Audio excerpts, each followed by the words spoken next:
Materia de hoy, materia que se llama fisiología veterinaria. En esta materia vamos a empezar a utilizar todos esos conocimientos que aprendimos en histología y en bioquímica.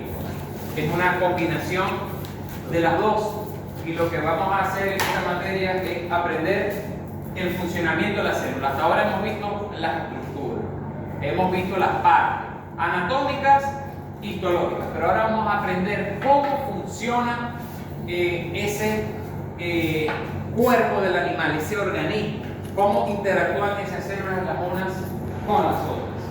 ¿Ok? La primera clase de fisiología vamos a hablar una introducción a lo que es como tal la ciencia de fisiología, y vamos a hablar del primer tema, que se llama el balance de los líquidos corporales o de los líquidos en el cuerpo. ¿Okay? Una materia que me resulta a mí, de verdad, de las pocas materias que yo disfruto como tal dar de clase, ¿no? Es la materia en la que me formé en la universidad para ser profesor de fisiología, de endocrinología. Y bueno, me considero que conozco mucho más de esta materia que lo que sé de histología, que lo que sé de bioquímica, etc. Bien, primera cosa de la materia es que el estudiante que no trae una buena base de anatomía, que no esté bien ubicado en bioquímica y en histología, esto va a sonar raspación. ¿Ok? ¿Por qué? Porque lamentablemente en esta materia vamos a hablar ya de cómo funcionan esas estructuras, pero si no tenemos la base nos va a costar. Pero, sin embargo, si uno se faja, lo puede lograr. Recuerden que yo les dije que la veterinaria era como construir una pared.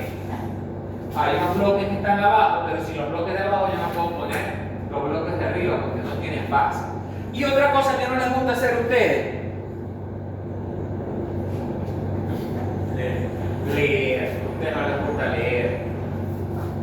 Yo veo el libro ese que me trajo, que es este mismo, pero cuando ya salió ya el doctor Gayton estaba muerto, y ese todavía estaba vivo, el doctor Gayton, en el 67. Esta materia básicamente yo nunca estudié por clase, yo simplemente me calenté, me puñalé mi libro, saqué 20 y 20 en las dos materias de fisiología, facilito. Porque toda la información que uno necesita está en los libros. ¿Okay?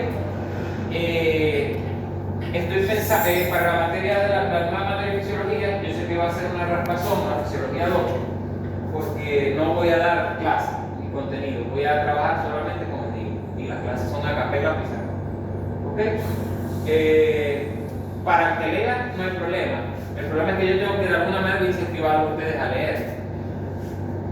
Hay una compañera que se llama Suani, ella tiene el libro en español y en buena resolución, porque yo la tengo en la edición en inglés, me gusta leerlos en inglés, y el de inglés que tengo se ve bien, pero yo tengo la versión en español pero se ve feo, pero ella consiguió una versión de este libro en español que se ve muy bonito.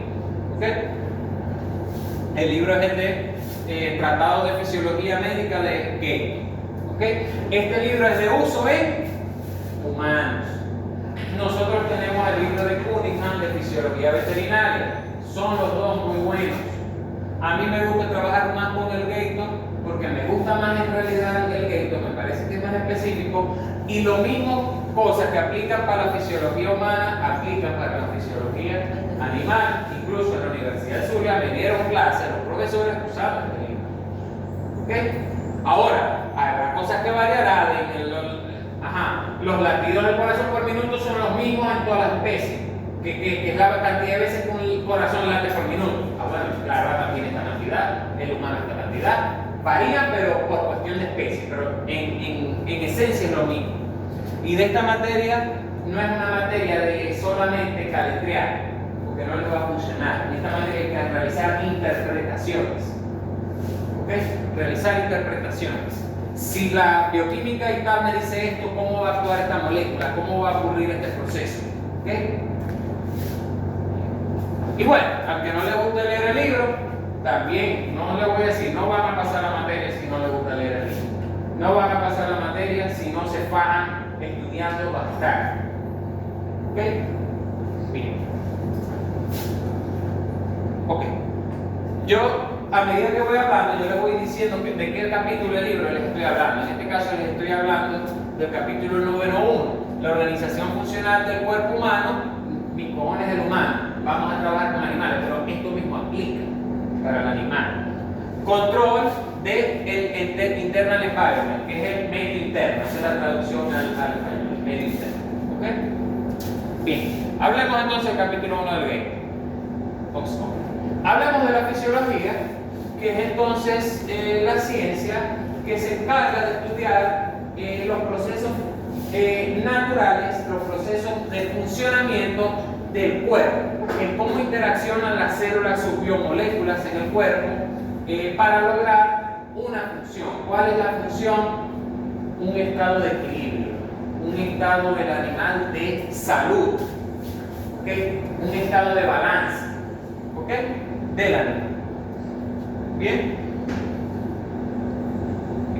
El animal está compuesto por múltiples conjuntos de sistemas y órganos, ya lo vimos en anatomía, lo vimos en histología, pero solamente el animal va a estar saludable, solamente va a haber mantenimiento de ese estado de balance del animal si todos los sistemas y órganos del animal trabajan bien y de manera coordinada.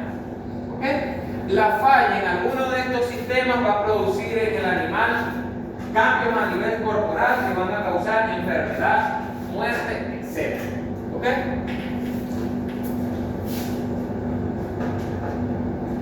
Todo eso ya lo hemos estudiado. Moléculas, tejidos, células, órganos anatómicos.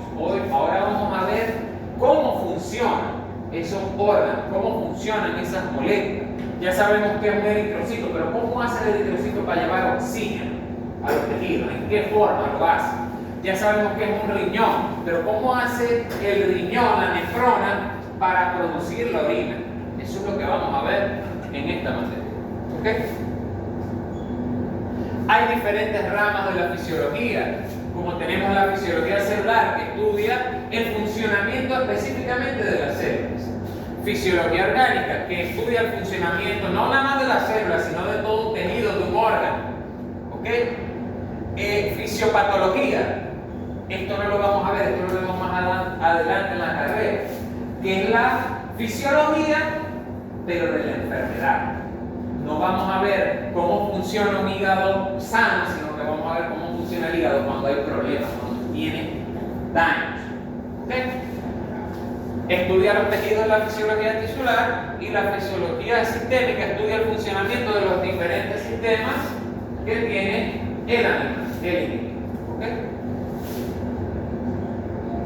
Nosotros vemos eso que está ahí, que es una célula. Bien. Bueno, pero en esa célula ya nosotros hemos visto un poquito de fisiología, porque ya nosotros sabemos que se ve facilito, pero en estas cositas amarillas, en esas cositas amarillas, el acetilcoa se une con el oxalacetato y forma isocitrato, y después está todo el ciclo de Krebs, toda la glicólisis. Todas esas cosas que, además de que en la mitocondria, en la membrana interna están los complejos de proteínas de la mitocondria, que está ocurriendo la cadena de electrones, y mientras eso está ocurriendo, también la mitocondria está realizando beta oxidación de la grasa, y mientras eso está ocurriendo a nivel de núcleo, el ADN se está transcribiendo a ARN mensajero que va al ribosoma, y están ocurriendo muchos procesos en esa célula que vemos. ¿Ok? Eso es lo que vamos a estudiar en fisiología, porque a través de conocer el funcionamiento de estas células vamos a conocer el funcionamiento de los diferentes órganos y tejidos. ¿Okay? Esto ya se lo mencioné, pueden repasar las clases de histología para que no lo tengan claro. La célula tiene ciertas características fisiológicas que nos indican que están vivas. ¿Okay? No las voy a caer mencionan conductividad, estabilidad, absorción, secreción, respiración, reproducción, contractibilidad, que ya fue explicado en la materia de histología. ¿Okay? Pero esta parte sí es algo nuevo. La célula, imagínense que esto es una célula. La célula tiene un líquido que está dentro de ella, que forma el citoplasma. Ese líquido también se le llama líquido intracelular. Pero la célula está rodeada por otro líquido. Ese líquido no está dentro de la célula, está interno a la célula. Ese líquido se llama líquido extracelular. Pero al líquido extracelular también se le llama el medio interno. Profesor, ¿por qué es importante ese medio interno?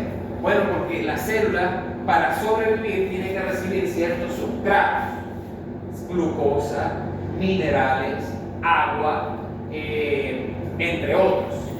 Y esos sustratos, ¿cómo le van a llegar a la célula? A través del medio interno.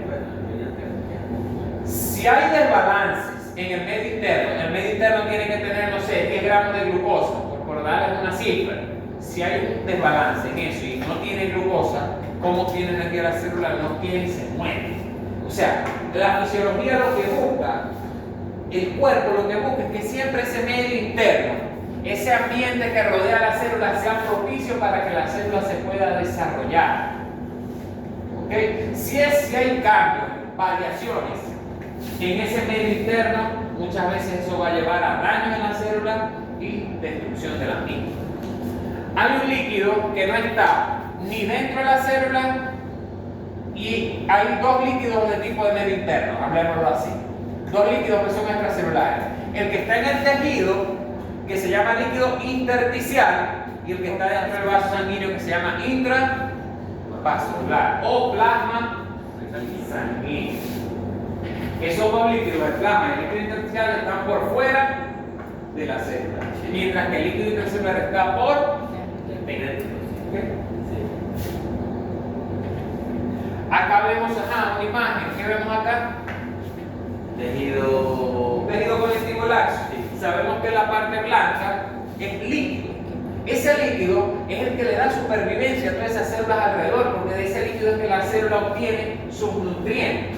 Y ese líquido está enriquecido con nutrientes. ¿Por qué? Porque hay unos vasos sanguíneos que llegan aquí y derraman su secreción, derraman su plasma sanguíneo, su líquido, sus componentes hacia el tejido. ¿Okay?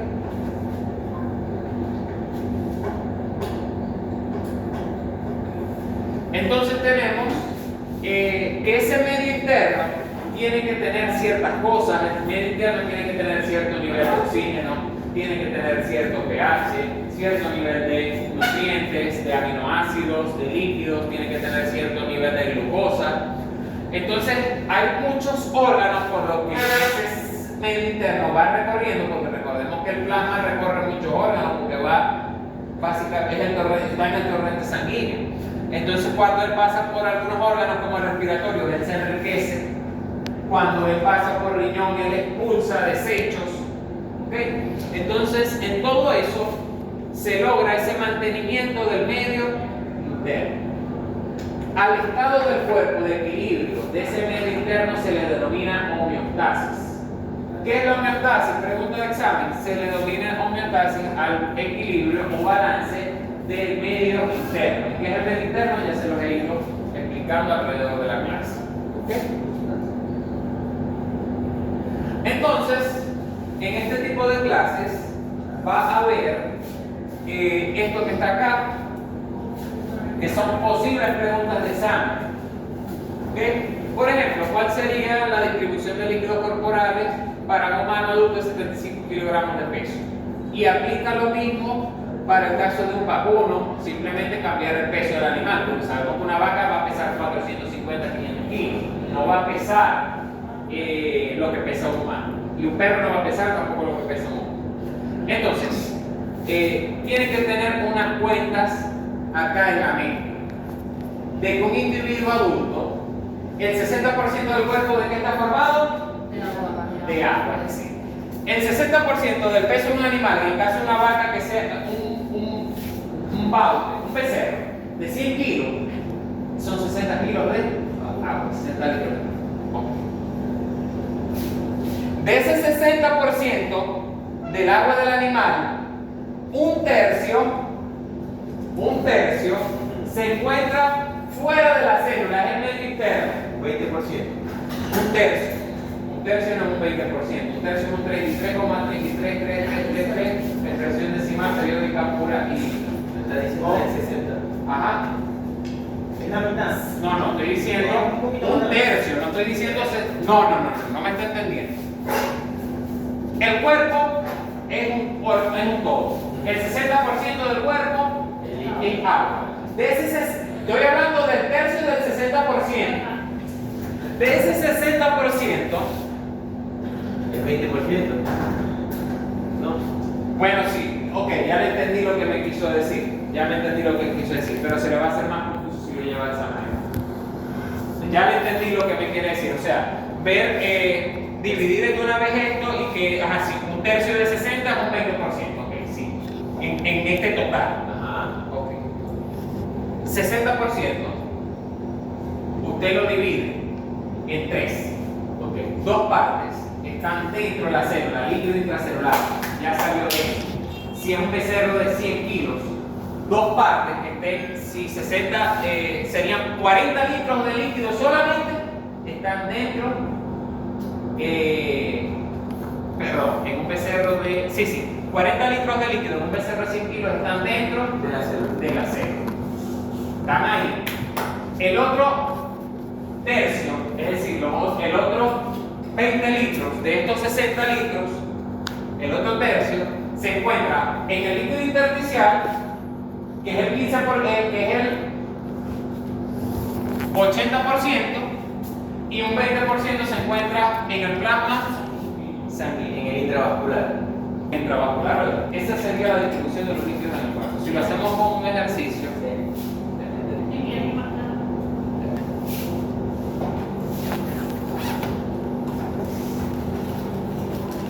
¿qué nos pide? Pregunta de examen. El animal y los kilos yo después se los doy, pero ajá.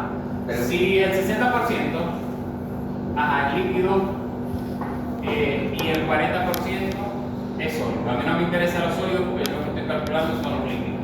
De este 60% de 500, ¿cuánto es?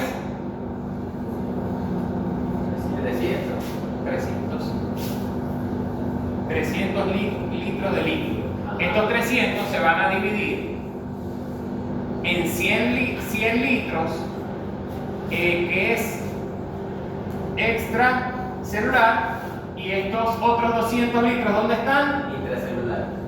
En la célula. Intracelular. De estos 100 litros,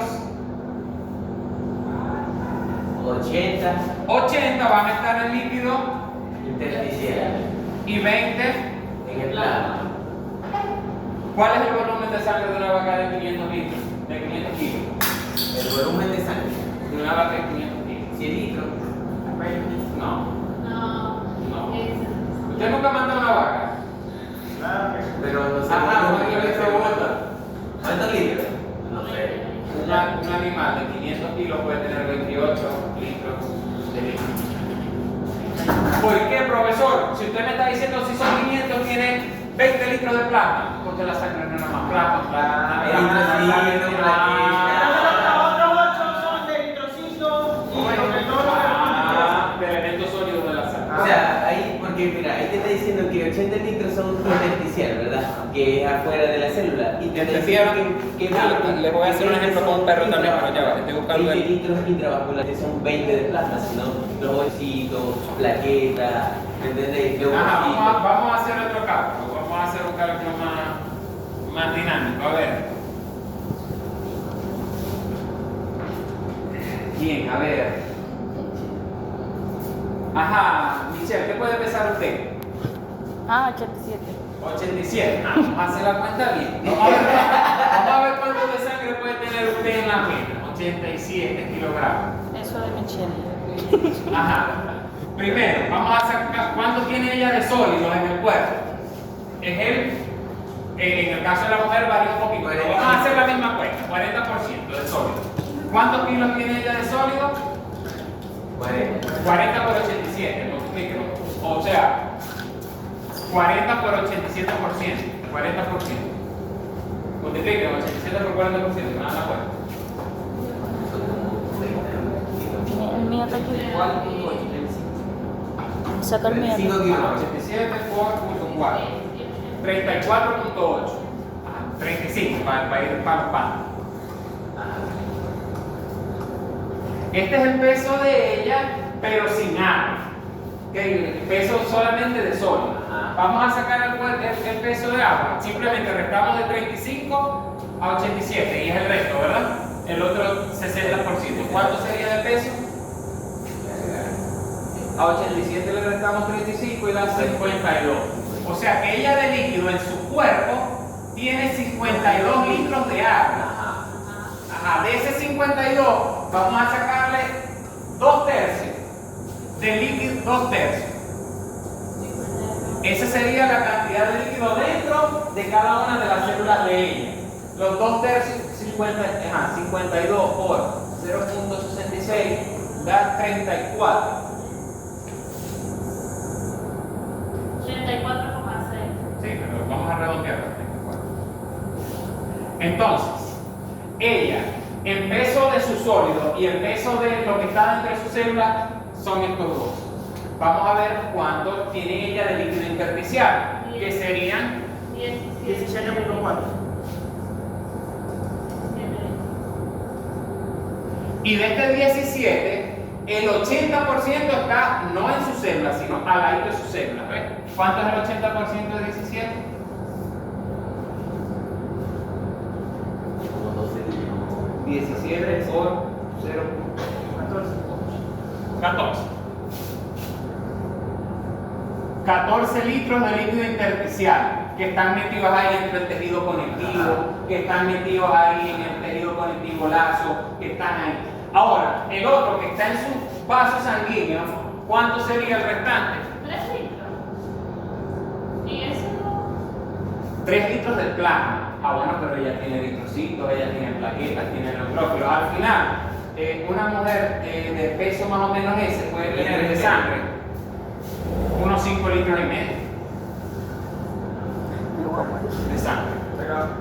O sea, Claro, porque yo lo que estoy calculando es el plasma. Yo no estoy calculando. Ah, si tiene anemia, tiene menos. ¿Y cómo calculo yo la cantidad del peso de los eritrocitos, el peso de la plaqueta, el peso de los leucocitos? para saber el peso de la sangre total. Ajá, si una vaca de 20, porque por práctica una vaca de 500 kilos tiene como 28 litros de sangre. Métale un 33% más o menos. Si está sana.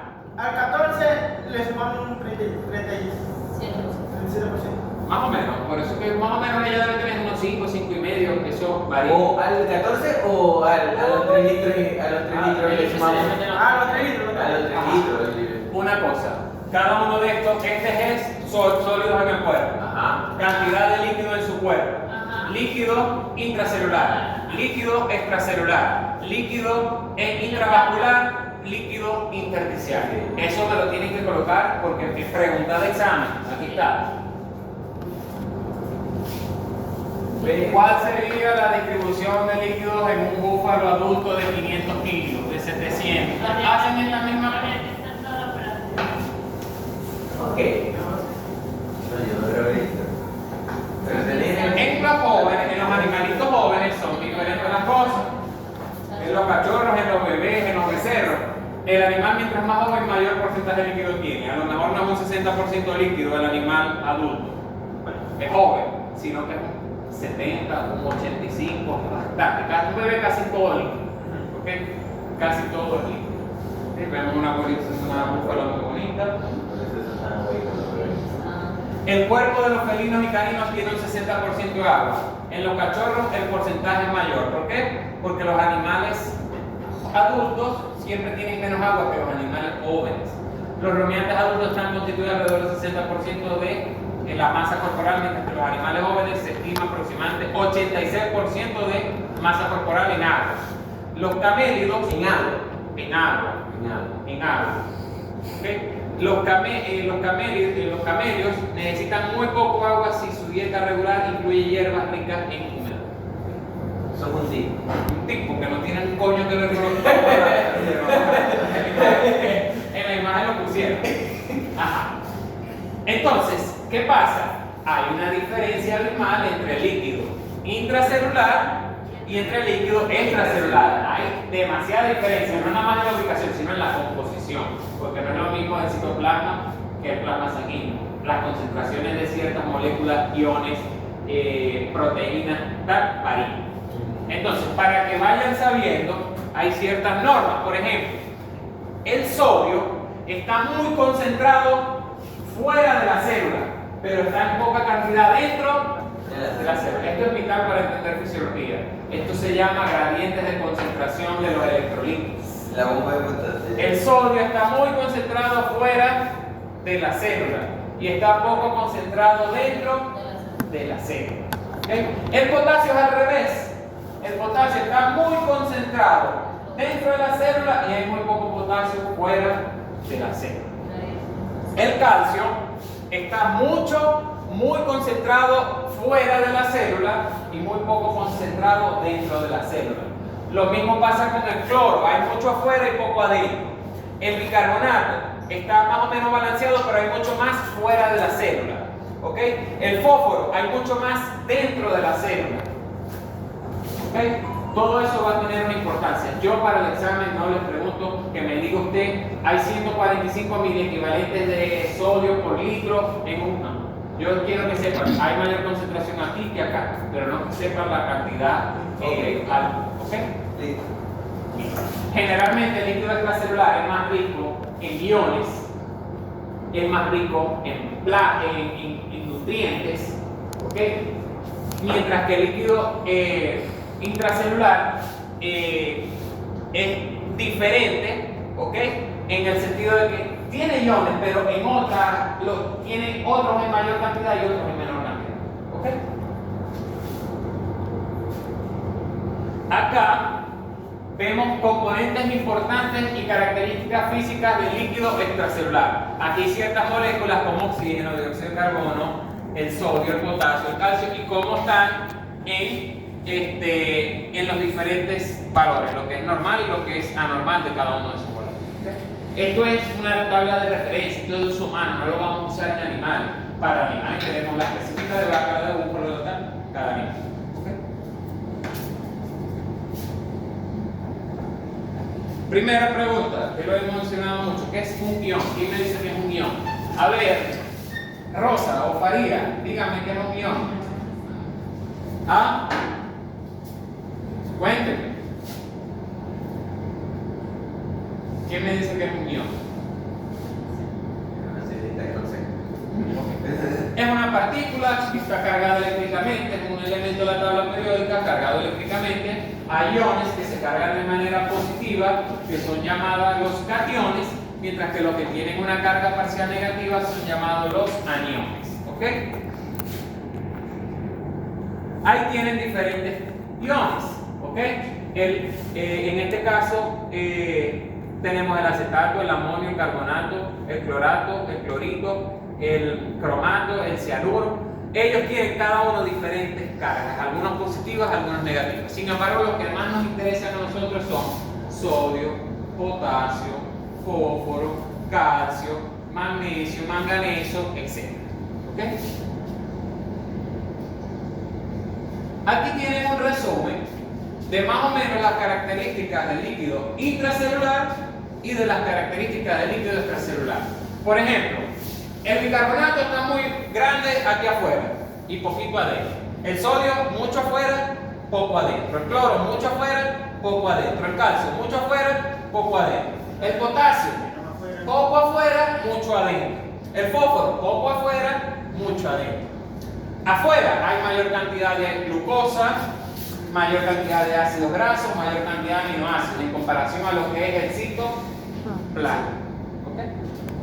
Bien.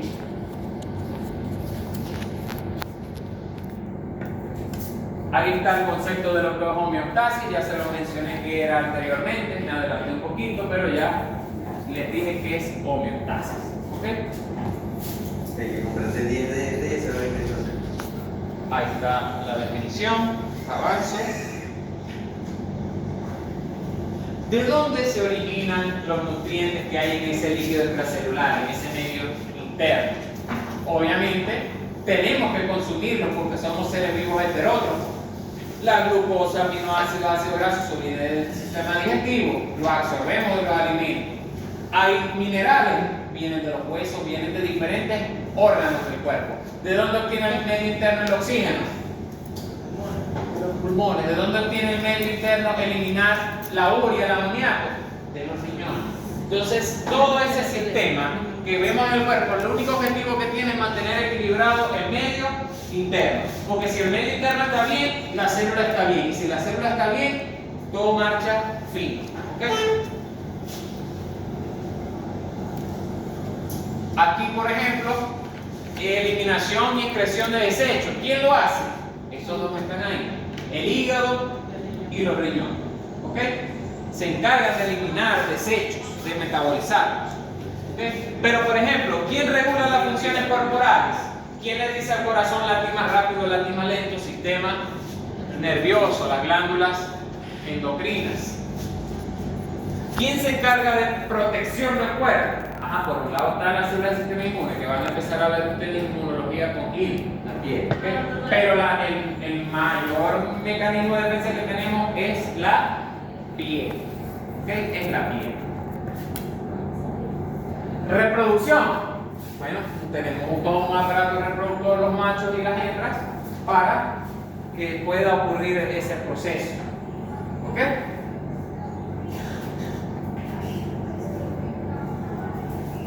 Control de diferentes sistemas del organismo, eso lo lleva a cabo el cerebro, el sistema nervioso junto con el sistema endocrino, hormonas, neurotransmisores, etc. ¿Okay?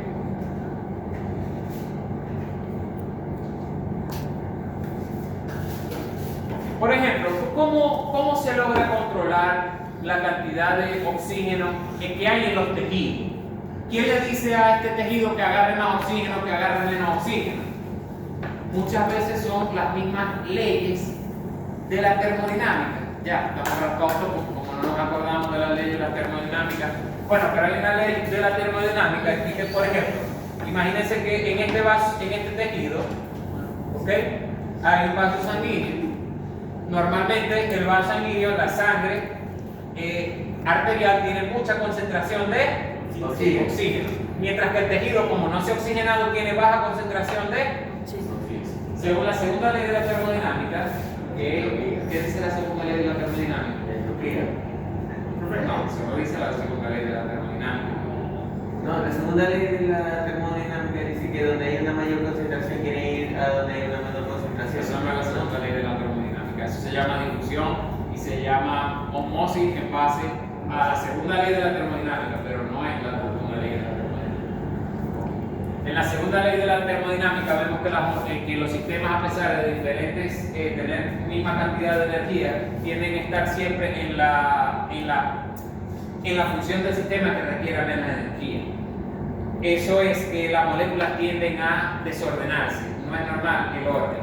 Entonces las moléculas siempre tienden a desordenarse. En el caso de un sólido, ya no entramos a otro concepto que se llama difusión. El concepto de difusión dice que una molécula, una partícula, se comporta de manera que ella va desde donde está más concentrada a donde está en menos concentración. Esto mismo pasa acá, que el oxígeno va a querer salir al tejido a través del endotelio, fácilmente va a salir, porque él lo llama al tejido. ¿Por qué? Porque aquí está menos concentrado y aquí está más concentrado. La difusión dice que él va a salir. En cambio, cuando hay mucho oxígeno en el tejido, no, simplemente si hay la misma cantidad de oxígeno aquí que la misma cantidad de oxígeno aquí, no hay movimiento, porque estamos en el estado del sistema que se llama el estado de equilibrio. ¿Ok? Del estado de equilibrio. Pero imagínense que aquí hay poco oxígeno, pero hay mucho dióxido de carbono. ¿Para dónde va a buscar ir la molécula? Para donde esté menos concentrada. Entonces él va a buscar ir al vaso sanguíneo y volver al vaso sanguíneo, siguiendo ese mismo patrón. La hemoglobina, cuando mantiene unido al oxígeno, pero cuando lo están jalando mucho al oxígeno, esa fuerza de difusión, la hemoglobina lo suelta y lo deja ahí porque no tiene de otro. ¿Okay? Hay cierta eso lo voy a saltar, lo vemos en el tema del respiratorio. ¿Cómo se mantiene entonces en equilibrio el cuerpo? Para mantener la homeostasis. Imagínense que un individuo, ¿cómo controla el CO2 un individuo? ¿Qué es el CO2? A ver, dígame, ¿qué es el CO2? Ajá. Sí. Dióxido de carbono, ¿ok? Dióxido de carbono. Normalmente un animal que tenga eupnea, que es una eupnea, a ver, varía. Una frecuencia respiratoria normal, no es porque lo leyó, yo le creo que no lo leyó, pero está bien. ¿Qué animal produce más CO2? ¿Uno que tiene frecuencia respiratoria normal o un animal que está en ejercicio? ¿Por qué? Respira más rápido, más bien que elimina más CO2. Como está haciendo ejercicio, necesita energía. Para hacer energía, tiene que llevar a cabo glicólisis, ciclo de Krebs, vías metabólicas energéticas. ¿Y qué genera en esas vías metabólicas? CO2 y moléculas de agua. ¿Ok? Entonces, cuando el animal está en ejercicio, hay mayor cantidad de CO2 en los tejidos. ¿Qué pasa si hay mayor cantidad de CO2 en los tejidos? Que también va a haber mayor cantidad de CO2 en la sangre. ¿Qué busca hacer el animal? El animal tiene que bajar los niveles de CO2, porque la homeostasis es que el animal esté con un nivel de CO2 adecuado, pero no es que el CO2 esté elevado. Cuando el CO2 está elevado, automáticamente el sistema nervioso va a activar, aumentar la velocidad de la respiración, porque cada vez que respiramos agarramos oxígeno, pero también expulsamos CO2. Y si yo respiro más rápido, también estoy eliminando más CO2, además de obtener más oxígeno. Eso es lo que digo, porque si no aumenta los niveles de oxígeno también. También, pero en este caso lo mismo pasa con el oxígeno. Pero nada más estamos hablando de los niveles de CO2, no de oxígeno. ¿Okay? Por ejemplo, existe un sistema que lo vamos a ver que se llama el barorreceptor, que es un sistema que mide la presión de los vasos sanguíneos. ¿Okay? Cuando los vasos sanguíneos experimentan bajada de la presión sanguínea, ¿qué buscan hacer los vasos sanguíneos? Contraerse, porque al contraer el vaso sanguíneo, imagínense que yo tengo una manguera y le pongo el dedito, aumento la presión. Si yo la manguera, pongo una manguera con el mismo caudal de agua, pongo una manguera mucho más grande, va a pasar la misma cantidad de agua, pero la presión va a disminuir. Lo mismo pasa con los vasos sanguíneos y en base a eso se abren y se contraen. Cuando los vasos sanguíneos se contraen, aumenta la presión. Cuando los vasos sanguíneos se dilatan, la presión disminuye. ¿Ok? Que por cierto es pero lo vimos con los gases, una ley que decía que los gases cuando están a mayor concentración hay mayor presión y cuando están a menor concentración hay menor presión. ¿Qué ley decía eso de los gases bioquímicos? La ley de Boyle. En medicina hay una manera en que se controlan ciertos mecanismos en el cuerpo. Esa manera en que se controlan los mecanismos en el cuerpo se llama feedback o retroalimentación. Pero hasta en español usamos el término feedback. ¿Ok? ¿Cómo? ¿Qué digo por feedback? En medicina, la retroalimentación, también denominada feedback, se refiere al mecanismo por el cual un sistema recibe información y actúa en consecuencia de esa información. ¿Ok? ¿Y cómo hace eso? Por ejemplo, vamos a dar un ejemplo de un sistema que no reacciona. Un caballo empieza a correr. ¿Ok? Como el caballo empezó a correr, empieza a usar más energía, empiezan sus mitocondrias a trabajar, produce mucho más CO2. El CO2 se almacena en los tejidos. ¿Ok?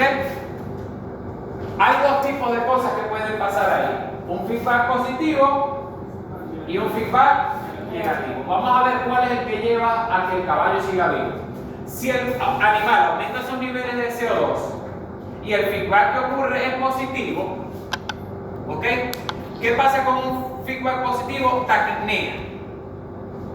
¿Qué es taquipnea?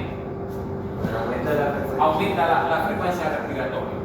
Ok, entonces lo que va a hacer es que a mayor cantidad de CO2, a mayor cantidad de ejercicio que haga el animal, mayor taquipnea. Mientras más taquipnea, mayor cantidad de CO2 produce porque está respirando más rápido. Entonces eso va aumentando, sigue aumentando, sigue aumentándose hasta que llega el animal que tanto la taquipnea que tiene, que el animal muere. En cambio, con un feedback negativo, el animal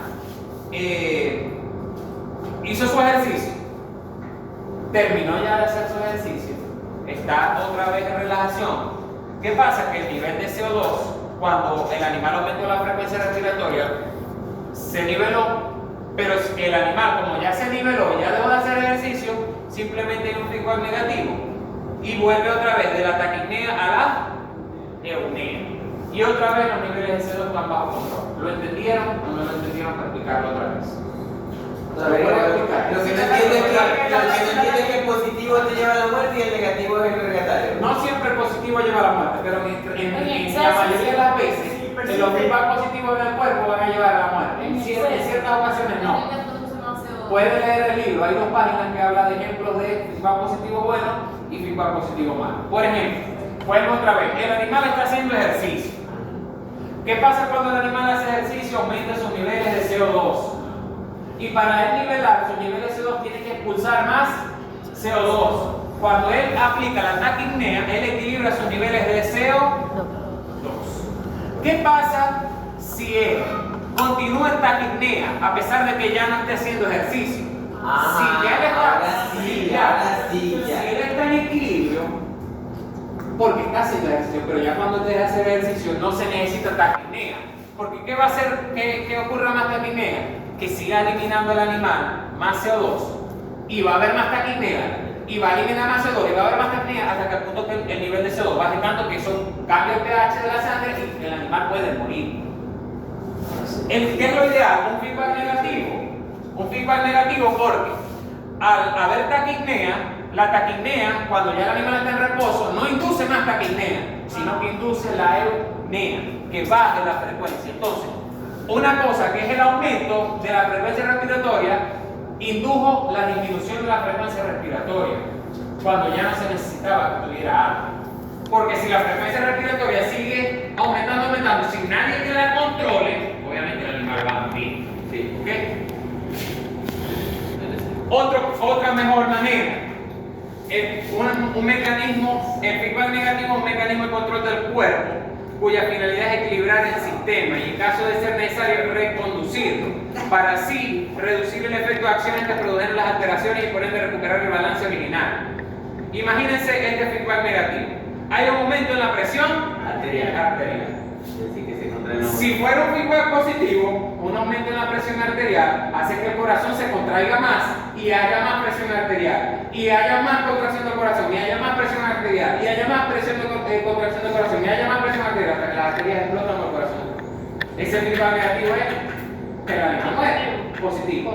Pero lo que pasa en la vida real es un feedback negativo. Una presión arterial aumenta, eso activa un sistema que se llama los vasoreceptores, que son unos megareceptores que tiene nuestro sistema nervioso, que cuando la sangre aumenta mucho su presión, activa mecanismos para disminuir. ¿Qué hace?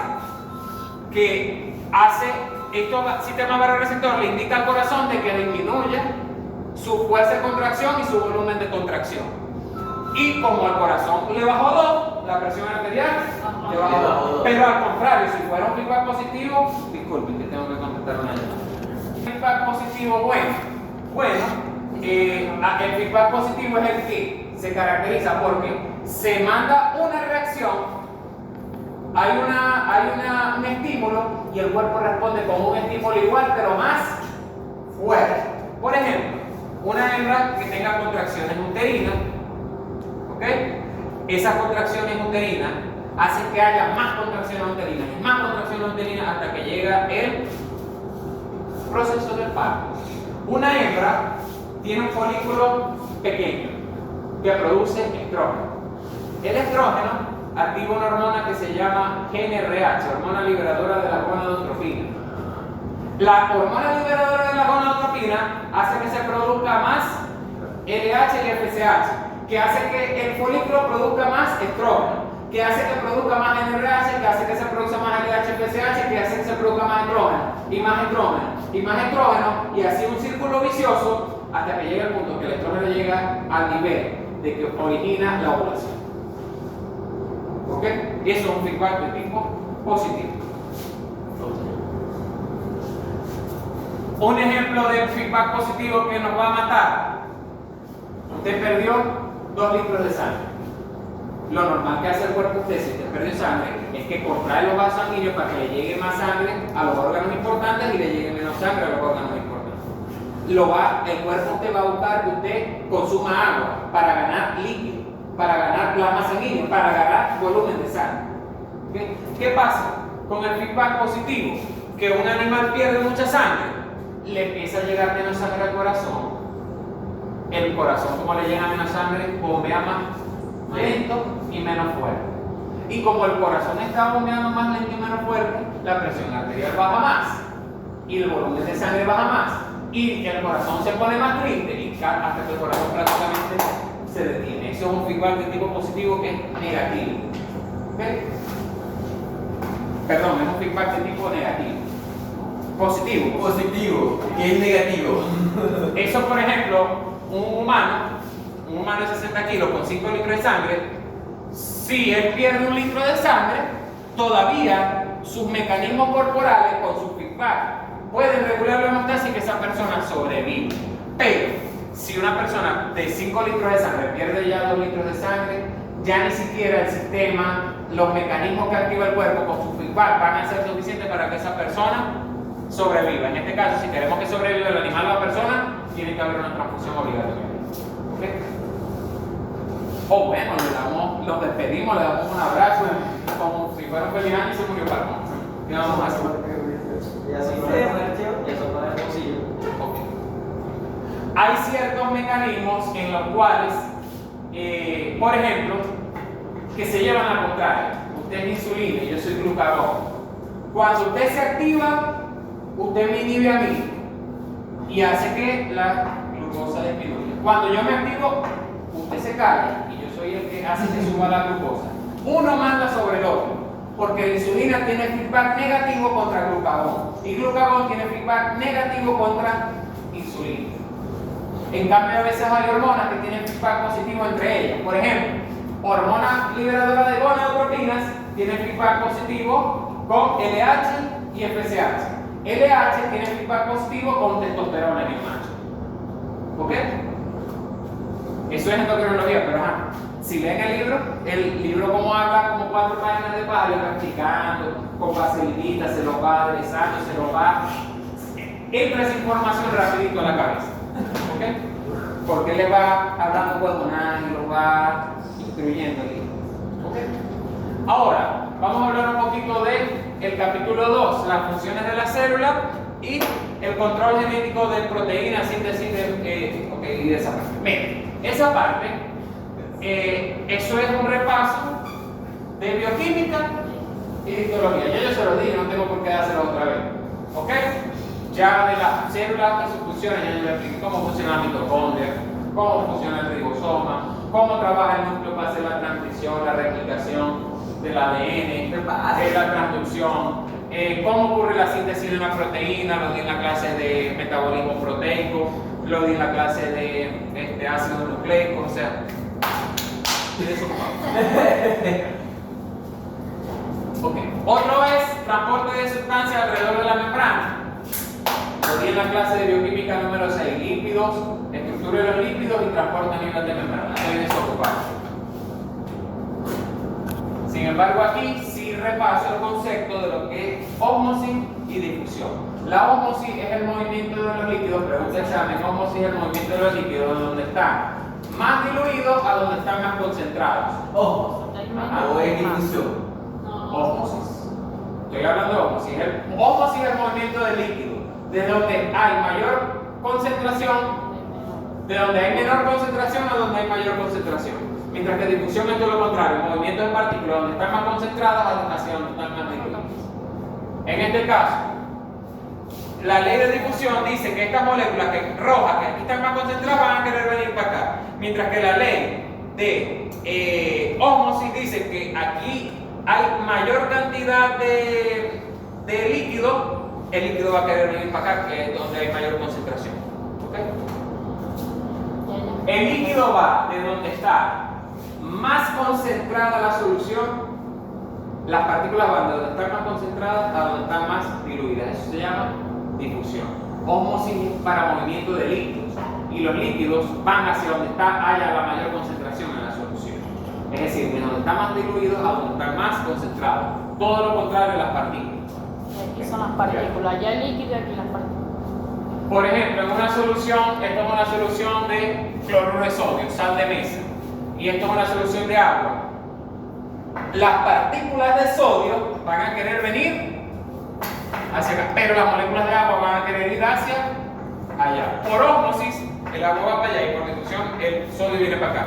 ¿Cuál es el objetivo de eso? Obtener un equilibrio químico en el sistema, porque según la ley de la segunda ley de la termodinámica, los sistemas van a buscar estar en el estado de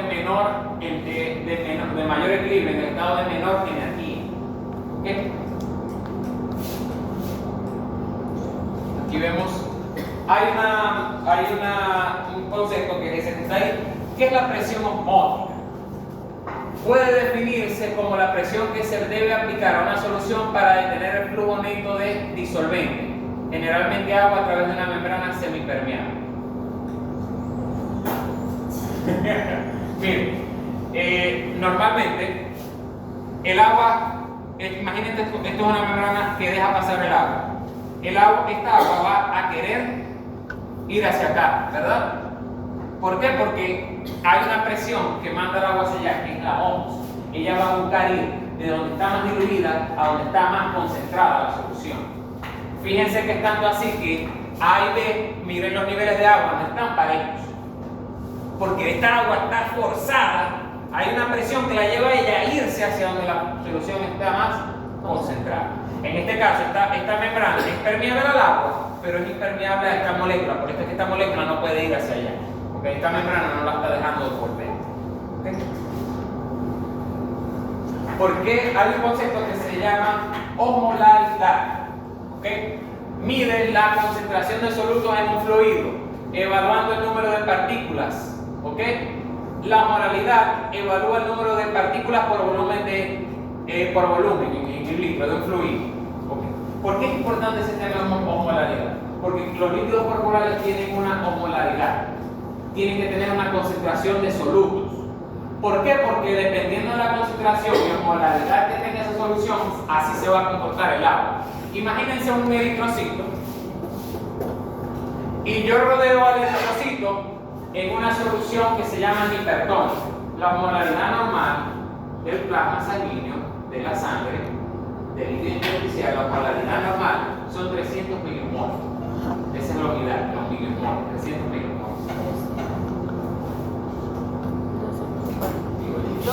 1224. Esto es un eritrocito y dentro tiene 300 milimoles. Ajá, y eso que tiene, o sea, ¿qué es eso? Por fuera hay una concentración de disolutos diferentes. Normalmente en el plasma sanguíneo, ¿cuánto es? 300 milimoles. Como estos dos son iguales, estas dos concentraciones, hay un sitio donde aquí hay moléculas de agua dentro, ¿verdad? Y aquí hay moléculas de agua. ¿Hacia dónde quieren ir las moléculas de agua? Nada, a ningún lado. Hay equilibrio, ¿verdad? No van a querer ir a ningún lado. Se mantienen la distancia. Pero, ¿qué pasa si pasa esto? Yo soy un caimán. Entonces yo le puse un suero al animal. Y le puse un suero al animal hipertónico. Y el animal está deshidratado. Los eritrocitos siguen teniendo 300 milimoles. y quizá las moléculas de agua. Pero yo, como soy caimán, yo le puse una solución hipertónica a un animal que está deshidratado, la solución de glucosa 30%, por ejemplo. ¿Qué pasa? Que como el animal estaba deshidratado, a lo mejor la osmolaridad del plasma no era 300, sino que era 290. ¿Dónde está más concentrado? ¿Aquí o aquí? En el eritrocito. Ajá. En este caso, cuando hay un balance en el líquido, está alrededor de los 300 milimoles, eso se llama isotónico. Isotónico. Sí, tónico se refiere a la molaridad normal de plasma. La molaridad normal de plasma es de 300 milimoles, ¿correcto? Sí. En este caso, estamos hablando de un animal deshidratado. Como ha perdido líquido, ¿qué pasa si yo agarro un frutillo? Está hecho para 62 litros de agua. ¿Qué pasa si yo agarro un frutillo en un litro de agua? Queda más fuerte. Entonces, la molaridad de ese frutillo, a lo mejor ya no es 300, sino que, por ejemplo, para dar un ejemplo, 320. Porque la sangre le falta líquido, está concentrada. Y como la sangre está concentrada, el plasma sanguíneo, el líquido intersticial, también. Como aquí está más concentrado, Sí. que acá, ¿hacia dónde quiere ir el agua? Con la peli. Sí. El agua ¿Y quiere el ir agua hacia- de qué lado? ¿Ya qué Las lado? moléculas quieren ir para dentro de la célula, pero la Pero el agua membrana quiere salir plasmática no a la la deja. concentración. Ahora, lo que sí deja la membrana plasmática es que esta agua que está dentro de la célula, por ley de ósmosis, ¿para dónde va?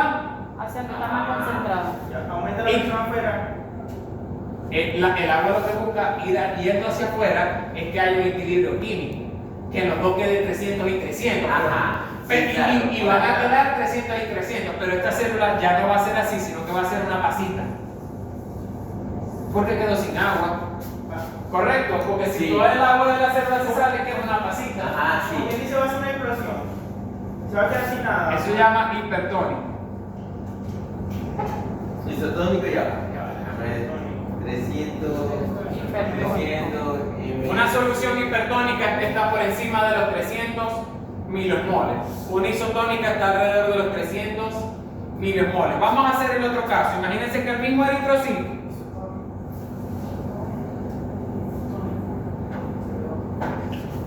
$300 milimoles. Profe, o sea, usted está diciendo que el otro 300 quiere decir que es el plasma, entonces. Porque si eso es un eritrocito, está fuera del plasma, me supongo. Líquido ¿no? intersticial. El líquido Y intersticial. plasma también. No, el líquido intravascular sería ese. Porque si es un eritrocito. En el caso del eritrocito, el mismo líquido intersticial es el intravascular, porque ¿me entiendes? Ese es lo que lo rodea a él. Ajá. ¿Ok? Ajá. En el caso de un individuo que tenga acá alrededor de, por ejemplo, 280 milimoles, Ajá. digamos que por muy caimán yo quería matar a un animal, yo le puse un suero en la vena de agua, pero no una agua isotónica a 300 milimoles, sino que le puse agua normal. ¿Cuánto es la molaridad normal del agua? Dígame. 0. El agua sola es 0, la molaridad. Ah, bueno, entonces yo al perro por matarlo le puse 2 litros de agua en la vena, pasándosela rápido. ¿Qué pasa con la molaridad del plasma? Que a lo mejor no es 280, 300 ahora es 200. ¿Para dónde quiere ir el agua ahora? Adentro. Hacia adentro, y la célula que se hincha y explota y muere. Y eso pasa con los eritrocitos. Eso sería hipertónico. Eso sería Hipotónico. hipo. Esto es hipo.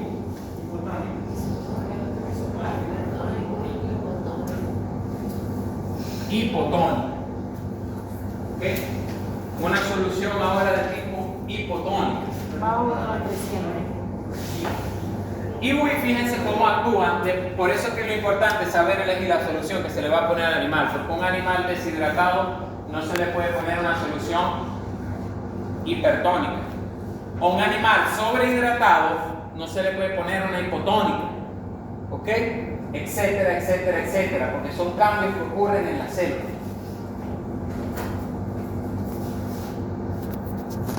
¿Okay? Ahí vemos los diferentes casos. Miren lo que le pasa a las células cuando uno las mete en diferentes ambientes también. ¿Cuáles son hipotónicos?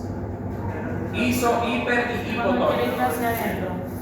En este caso, esto es hipotónico, la célula se hincha. En este caso, esto es hipertónica, la célula se vuelve una pasita. En este caso, hay homeostasis porque hay 280 entre 300 milimoles. Está Bajo. isotónico.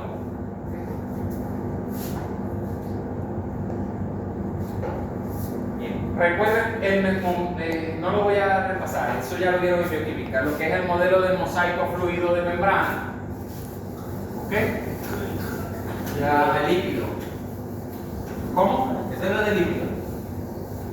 No sé, tú dime. No, el estoy. ¿Sabes como el chinito? Él dice, no lo sé.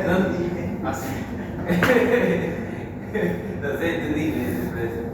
Que yo esa clase de líquido yo Ajá. tuve. Las diferencias que hay en las concentraciones de ciertos iones y ciertas moléculas en el plasma sanguíneo, en el medio interno, en el medio intracelular, el líquido intracelular, se basan en la membrana. La membrana deja pasar ciertos componentes, deja que otros componentes no pasen. ¿Okay? A través de la membrana ocurren ciertos mecanismos de transporte.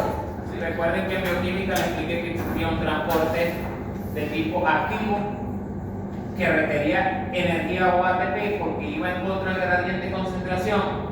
Un ejemplo de eso le daba la bomba sodio-potasio TPase. Y también hay métodos de transporte pasivo que simplemente ocurre por ley de la termodinámica, es un evento favorable, va en favor de un gradiente de concentración y no hay que ameritar un gasto de energía en ATP. ¿Okay? Hay moléculas que pasan directo a través de la membrana, hay moléculas que requieren proteínas transportadoras, como en el caso de bioquímica les explicaba que por ejemplo la glucosa, el sodio, el potasio requerían canales para poder entrar a la célula o salir de la célula.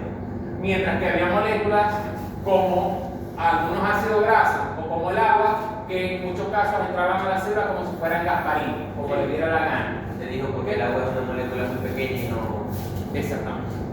Entonces, un repaso de eso de que ya expliqué en la materia de bioquímica. Hay unos transportes que se llaman facilitados porque como tal no gastan energía, pero la molécula no es gasparina y puede atravesar la membrana citoplasmática, sino que necesita un transportador.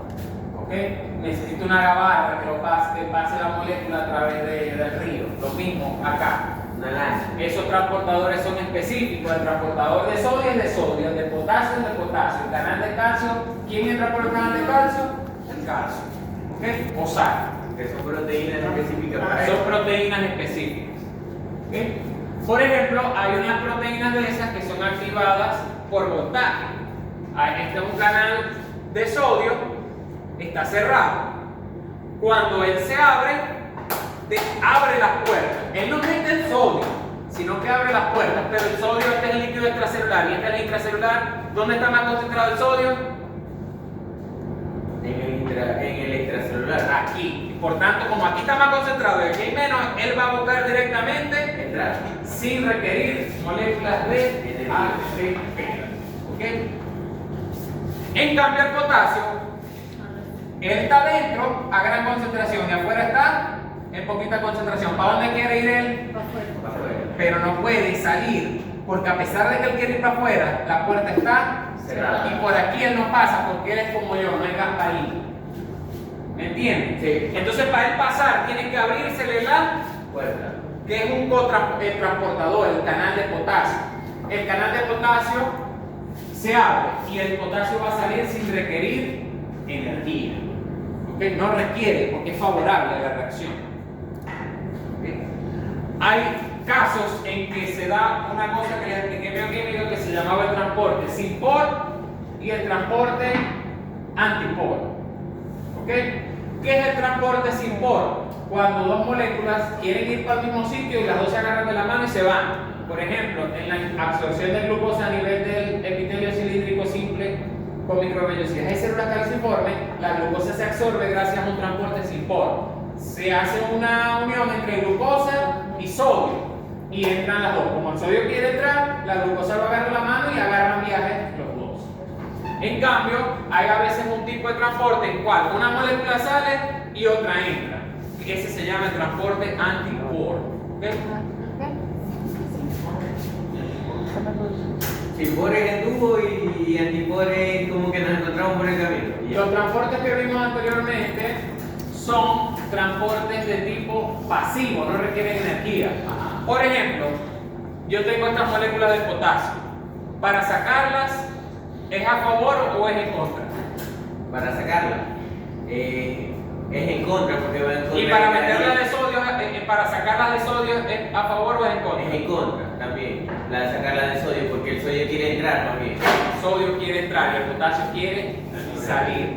Entonces, esto se puede hacer, pero hay que gastar moléculas de adenosín trifosfato.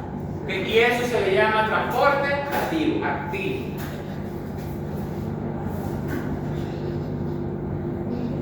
Ahí vemos un ejemplo de la bomba sodio-potasio TPasa. La bomba sodio-potasio TPasa, ¿qué hace? Saca 3 sodio y mete 2 potasio. Mete 2 potasio y saca 3 sodio. ¿Para dónde quiere ir el sodio? Para adentro. Ajá. ¿Y para dónde quiere ir el potasio? Para afuera. Por eso es que se tiene que gastar energía, porque el sodio es No, para adentro. Profe, lo que. Ajá. Entonces, ya sabiendo esto, entramos a la segunda parte de la clase. Vamos a hablemos del balance de los líquidos en el cuerpo. Y sí, va muy relacionado a eso, que es la cerveza. ¿Ok? Porque generalmente que bebemos cerveza, no es nada más que nos rascamos, sino que nos sobrehidratamos. Y por esa razón estamos orinando de cada ramo. Y las mujeres se van de varios, como no van solas para el baño, mantienen esa vaina. Intercambio de líquidos entre capilares y tejidos. Ok. Vamos a hablar de una cosa que se llama microcirculación linfática y sistema de intercambio de líquido a nivel intersticial. Ajá. Si yo tengo un vaso sanguíneo y yo tengo un tejido y hay unos vasos sanguíneos que son venosos, hay unos vasos sanguíneos que son arteriales. ¿Quién le dice a la arteria que el líquido sale? ¿Quién le dice que el líquido vuelve en la vena? ¿Quién organiza todo eso? ¿Cómo se llama ese mecanismo de entrada y salida de líquido a los vasos sanguíneos a nivel capilar? A ver, González, no se acuerda. A ver, González también, tampoco se acuerda. Faría tampoco. Mecanismo de, empezaba por ese, terminaba en lin. Dios mío. Bueno, ok, vamos a hablar de un mecanismo que se llama el mecanismo de Starling. ¿Ok? Mecanismo de Starling que explica cómo es el intercambio de líquido entre el vaso sanguíneo y el líquido intersticial. ¿Cómo ocurre ese intercambio de líquido? ¿Por qué hay moléculas que vienen para acá? ¿Por qué hay moléculas que se van para allá? Porque una vez que el tejido se llena de líquido, ¿cómo hace la sangre para volver el líquido de la sangre para volver a los vasos sanguíneos? ¿Quién lo manda? ¿Ok? Vamos a eso. Pregunta de examen, por cierto. ¿Cómo Han pasado bastantes preguntas de examen y no les he dicho, verga, pregunta de examen, Bueno, intercambio de agua y nutrientes entre la sangre y los líquidos. Recuerden que los capilares, cuando se los expliqué en histología, ellos tenían muchos huequitos. ¿Ok? Ellos son permeables al líquido, ellos dejan salir el líquido. Esos huequitos son lo suficientemente pequeños para que salga líquido y otras sustancias, como iones, pero no deja pasar proteína, no deja pasar moléculas grandes. Las moléculas grandes no, esas se quedan dentro del vaso sanguíneo. ¿Ok? Y células. Células se quedan dentro del vaso sanguíneo, excepto que sean células blancas que estén activadas por citocinas como, no sé, el factor de necrosis tumoral y que realicen una reacción química que se llama la diapedesis para poder pasar entre el endotelio. Pero eso nada más lo hacen las células del sistema inmunitario. Ok, fíjense, molecular weight, peso molecular y permeabilidad de los capilares a diferentes moléculas. Para el agua, vaso libre. ¿Ok? Para el sodio, también, o lo que le dé la gana, para la urea, para la glucosa. Pero, por ejemplo, para la albumina, que es una proteína de la sangre, no pasa a través de un capilar. La hemoglobina tampoco, ni la mioglobina. ¿Ok? Porque son moléculas proteicas que son muy grandes para pasar a través de un capilar. Es como querer pasar un huevo a través de un colador de fideo. No le va a pasar. ¿Por qué? Porque es muy grande la molécula para pasar. La única manera es que uno dañe el colador o que se dañe el vaso sanguíneo. Así sí se pasa. ¿Ok? No entiendo esos números. ¿Qué no entiendes? O sea, esos números ahí, o sea, si yo, no sé, no. Ok, yo lo leo y digo, podría haber, es más, puedo hacer un statement. Yo le diría que el coeficiente de permeabilidad es inversamente proporcional al peso molecular. ¿Me entendió? Sí. Bueno, que mientras una molécula sea más pesada, más difícil es, más bajo es su coeficiente de permeabilidad. ¿Qué es este coeficiente de permeabilidad? Quiere decir que si hay una molécula de agua, todo ese 100% va a pasar, porque el coeficiente de permeabilidad es 1, es decir, multiplíquelo por 100 y es un 100%. ¿Ok? Esto no es nada más un Los coeficiente. números, ese es el peso molecular. Este es el peso molecular. Ok. Mientras más pesada la molécula, menor coeficiente de permeabilidad. Mientras más ligera la molécula, mientras menos pesa una molécula, mayor el coeficiente de permeabilidad a través del capilar. ¿Cuál? Por eso le digo ¿Cuál que es el la límite? permeabilidad capilar es inversamente proporcional al peso de la molécula. ¿Cuál es Dígame. el límite del capilar? Porque te digo que la albumina, la hemoglobina. El capilar ya no deja pasar moléculas de más de 10, por ejemplo, una molécula de ya de 5000 kilodaltons ya casi no pasa. Pero Porque la- pasa forzando. No pasa. No, generalmente en la fisiología no va a pasar. ¿Qué pasa? Que el paso sanguíneo es delicado, en cualquier momento se rompe y puede pasar un poquito por accidente. Ok. Pero normalmente no puede pasar, porque es como yo quiero meter un 350 por esa puerta, no cabe. Ah, bueno, si se destruye el bajarete, sí pasa, pero el bajarete no lo van a andar destruyendo. ¿Ok? Lo mismo pasa aquí. Moléculas pequeñas pasan, moléculas grandes no van a lograr pasar. Yo no puedo meter ni una gandola por acá. Y una proteína molecularmente hablando es una gandola gigante comparada con una molécula de agua. Claro, que es una moto que se puede pasar. A lo mejor una moto, no sé, una bicicleta.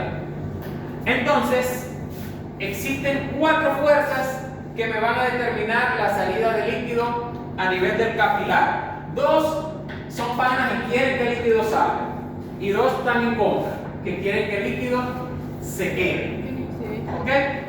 ¿Cuáles son las que están a favor de que salga líquido del vaso sanguíneo hacia el intersticio?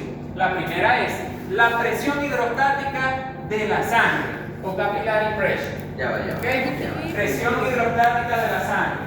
Presión hidrostática Está a favor de que salga. de la sangre.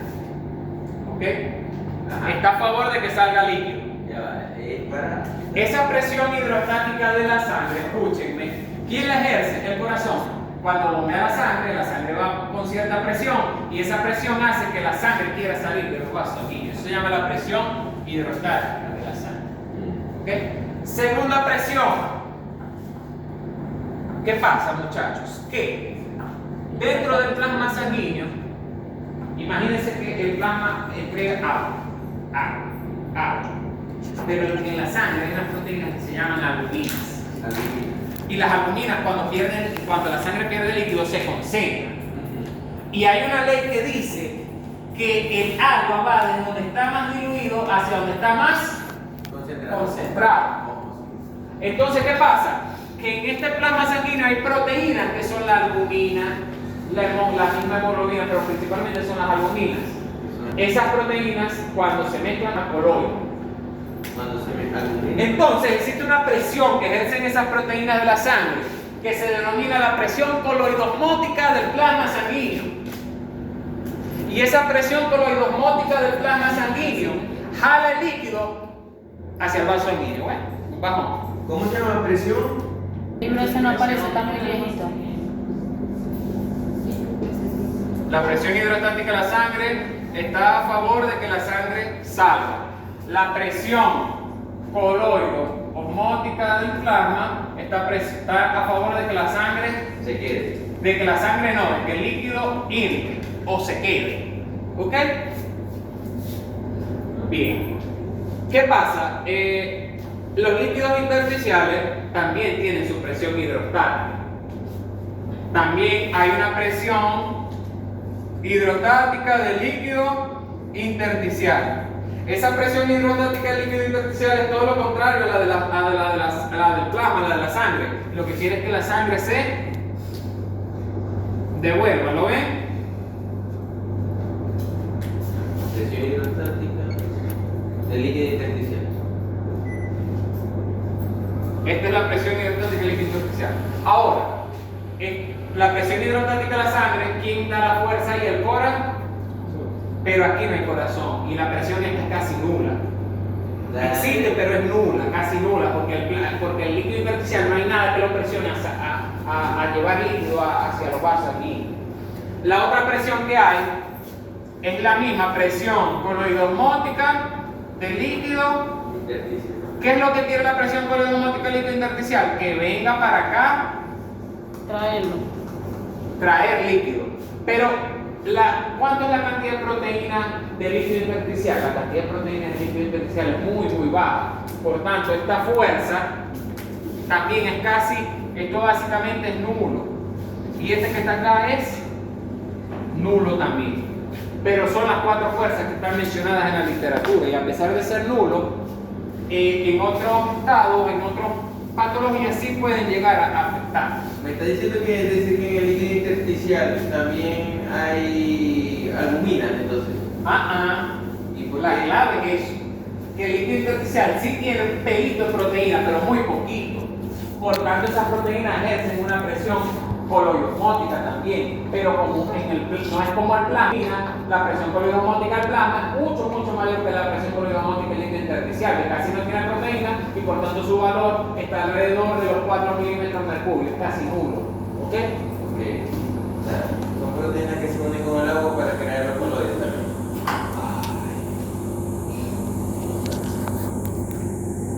Fisiología son poquitas clases, son como 10 clases. Pero son como un pedo de culebra cada uno.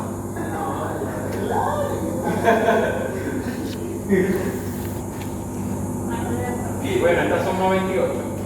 No, pero está suave. Está suavecita. ¿Por cuál vamos? Aquí está. Coloide. Albumina es más alto. Ajá. Seguimos hablando. 30 Presión coloidosmótica de la sangre. Presión coloidosmótica del plasma quiere que el líquido quede acá. El líquido intersticial casi no tiene proteínas y casi no tiene presión. Se menciona la presión intersticial que hace que la sangre vuelva y esta que hace que el líquido salga. ¿Okay? Vamos a ver los valores de cada uno para que me entiendan eso mejor. Aquí, esta la diseñé yo. Vamos a hablar de por qué en los vasos sanguíneos arteriales sale líquido y por qué el líquido vuelve en los vasos sanguíneos de tipo venoso. Vamos a hablar de la presión hidrostática de la sangre en un vaso sanguíneo, ¿okay? A nivel capilar es alrededor de 35 milímetros de mercurio. ¿Okay? Eso está a favor de que la sangre no, vamos a hablar bien, del líquido salga.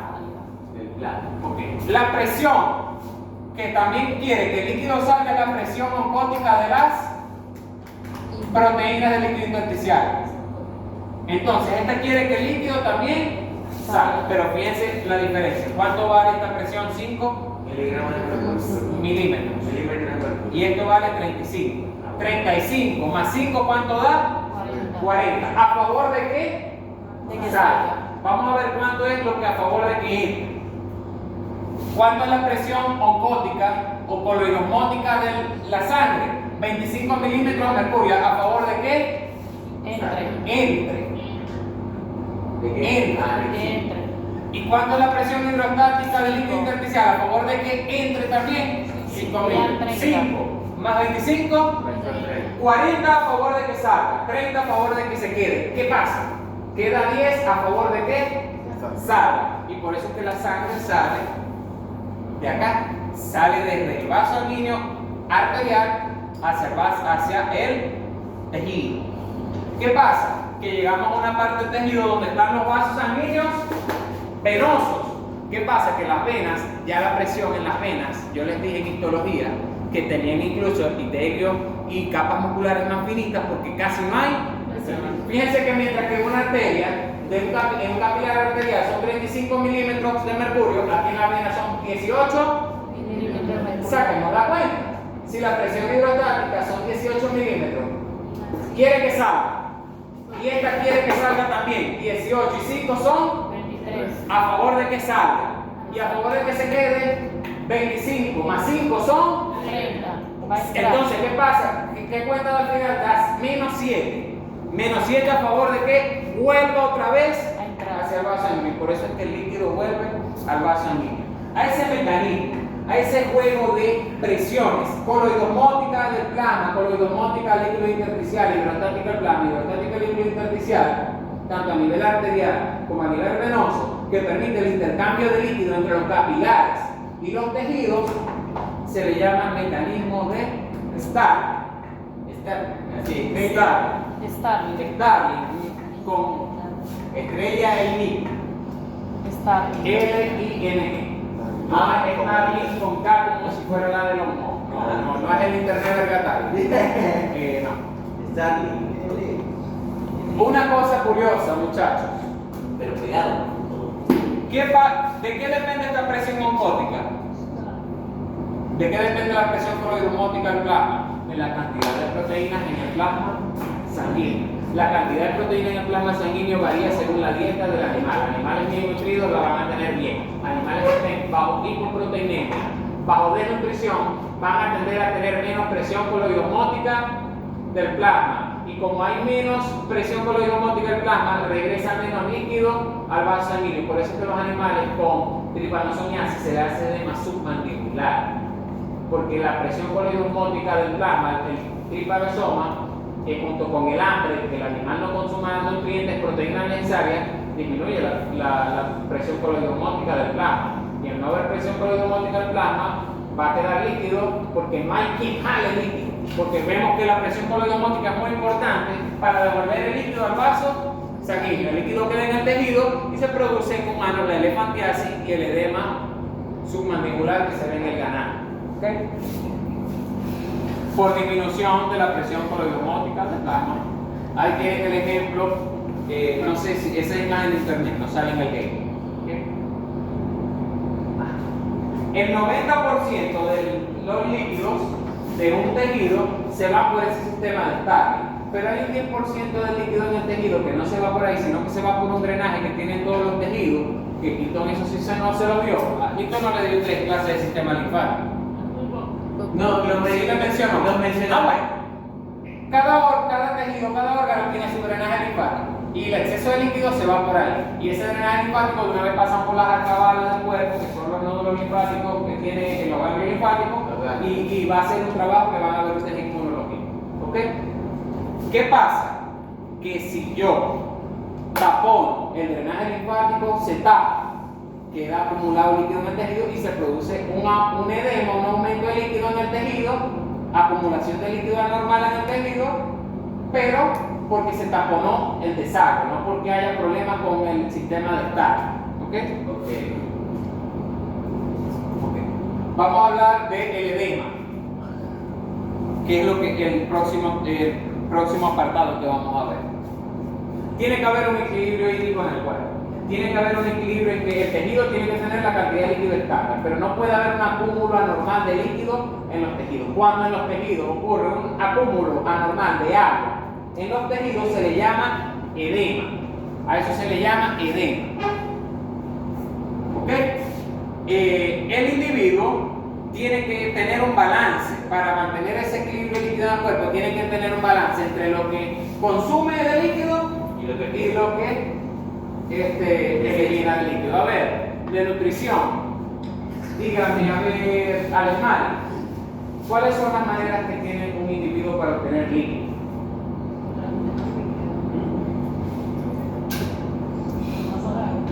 ¿Ah?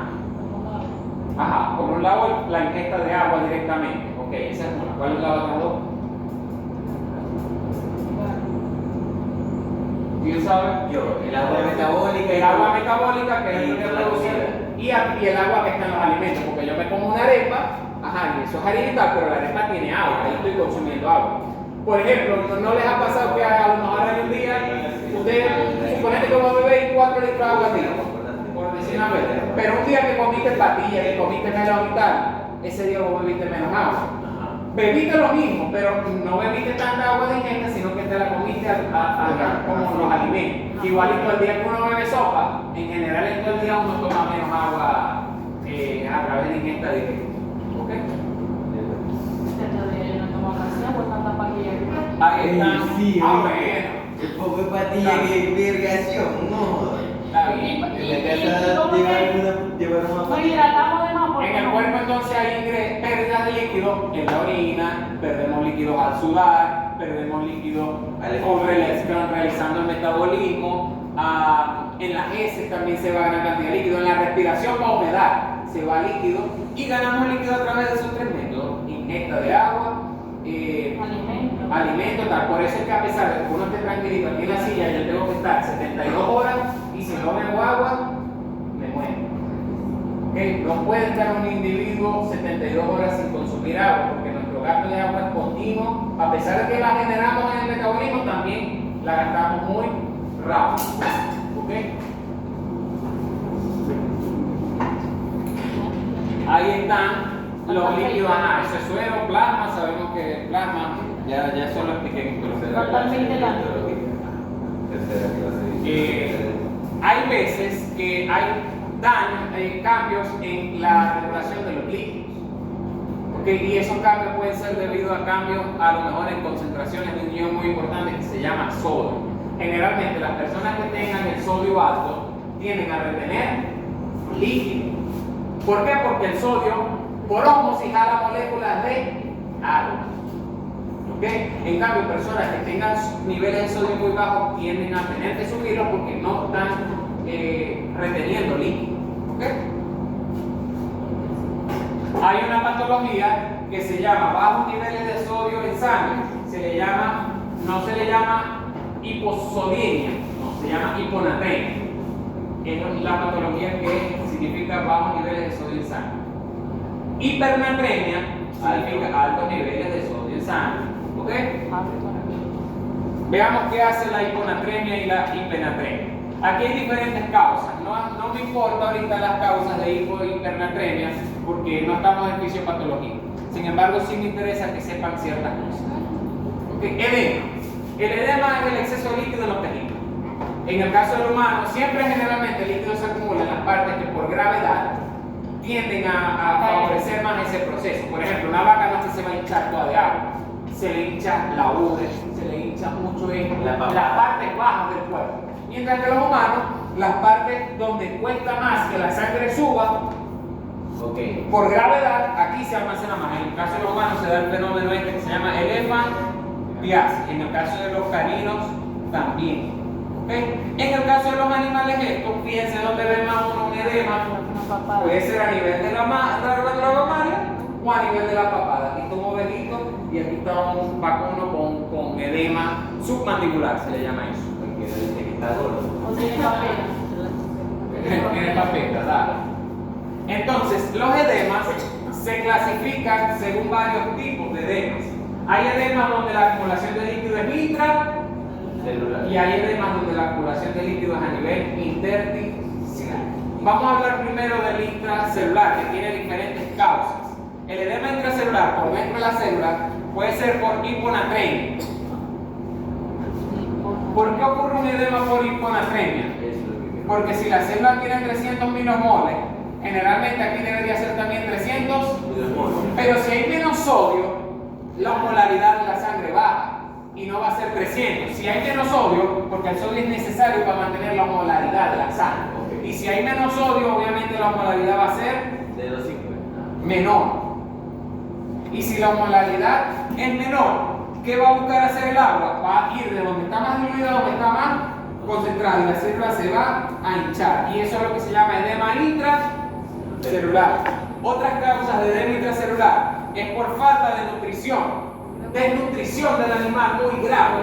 ¿Por qué? Porque al haber menos concentración de nutrientes en este líquido intersticial, también la presión osmótica de ese líquido intersticial, los millones, y el líquido también va a buscar entrar a la célula y hinchar. Otra cosa que puede causar eso es inflamación, porque a veces la inflamación destruye parte de las membranas celulares de la célula. Y al destruir parte de las membranas celulares, si el agua está más concentrada acá afuera que aquí adentro, ¿para dónde va a buscar ir el agua? Y el sodio está muy concentrado aquí afuera y hay una ventana por donde puede entrar. ¿Para dónde va a ir él? Adentro. ¿Y quién lo persigue a él? El agua. Por tanto, daños en la célula, procesos inhibitorios, ciertos compuestos como las prostaglandinas, como los tromboxanos, que son inflamatorios, los leucotrienos también, van a hacer que haya componentes que entren a la célula y la hagan edema intracelular. ¿Ok? En cambio, el edema extracelular puede ocurrir por dos causas principalmente. Porque hay obstrucción en el drenaje linfático. Imagínense que yo tengo la regadera y yo tapono el desagüe. Ajá, por ahí se iba cierta cantidad de agua. Va a ocurrir que se acumula agua en el tejido. Eso puede pasar, por ejemplo, por un tumor. Imagínense que un tumor está obstruyendo el drenaje linfático. Al obstruirlo no pasa líquido y empieza a acumularse líquido en ese tejido. Simplemente. ¿Qué más puede destruir el sistema linfático aparte de ese caso de un tumor? El caso que les expliqué es la mayor cantidad de edemas que nosotros vemos en ganado, que es el edema submandibular en ganado. ¿Por qué? Porque el animal tiene baja cantidad de proteínas en sangre, anemia. La anemia también mantiene la osmolaridad porque mientras más glóbulos rojos la sangre es más concentrada, mientras menos glóbulos rojos la sangre es más agua, más diluida. Entonces, en el caso de anemia, en el caso de tripanosoma, en el caso de animales que estén con una dieta hipoproteica, la cantidad de albuminas en el plasma va a ser baja, por tanto la presión coloidosmótica va a ser baja y la capacidad de reabsorber líquido en un vaso sanguíneo en el tejido va a ser baja también y se produce edema submandibular. Aquí están los ejemplos, miren.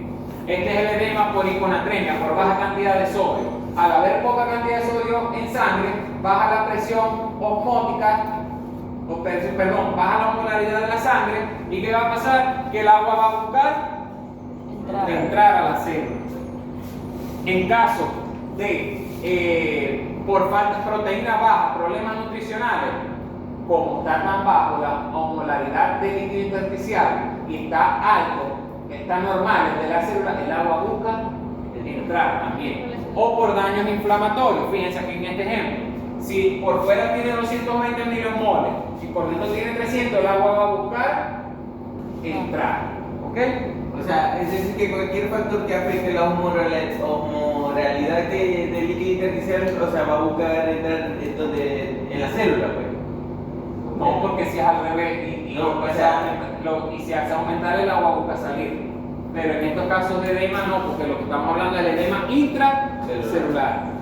Este otro tipo de edema, cuando las células tienen la membrana citoplasmática comprometida, la presión puede ser la misma al principio, no hay cambio en la osmolaridad, pero al tener esta membrana dañada, la célula mete sodio, porque el sodio se va a buscar meter por cualquier rendija y detrás del sodio va las moléculas de agua y hacen edema intracelular. ¿Ok? Como lo vemos en esta clase de lesiones. Esto pasa mucho en las inflamaciones, un edema normal de inflamación. Normalmente las inflamaciones tienen edema, es una parte de la inflamación, que se le llama tumefacción. ¿Qué les parece? Un edema a nivel ocular, un edema ahí en el líquido que está entre la córnea y el iris, que es el humor acoso. ¿Ok? Aquí un submandibular y aquí otro submandibular. Entonces siempre habrá un caimán que ve esa vaina en el animal y se lo va a operar con la pena. Lo vas a matar al pobre animal. ¿Cómo vas a operar eso si eso no es ningún tumor, no es un edema submandibular? Lo que hay que empezar a dar comida a ese animal, tratarlo contra tripanosomiasis. Y darle para inflamación. Es que eso no es una inflamación. Eso es un edema extracelular por acumulación de líquido, no hay inflamación. Usted toca eso y agarra y lo golpea en el animal, no le duele. Es más, eso tiene una característica que se llama la fobea, que uno toca el edema y no ese líquido después lo devuelve.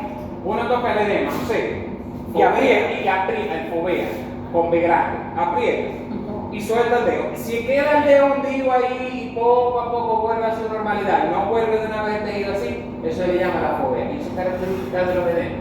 Si fuera inflamación, el animal usted le toca eso, se lo aprieta y el animal le tiene una patada, reacciona porque la inflamación siempre lleva dolor.